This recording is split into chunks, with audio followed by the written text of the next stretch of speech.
قل أعوذ برب الناس হে নবী, তুমি বলো, আমি আশ্রয় চাই মানুষের মালিকের কাছে।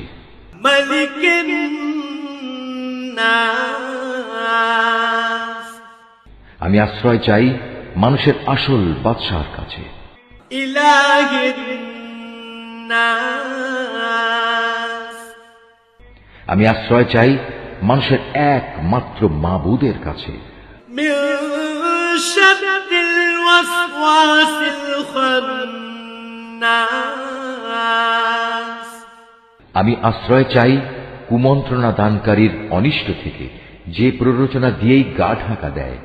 الذي يوسوس في صدور الناس যে মানুষের অন্তরে কুমন্ত্রণা দেয়।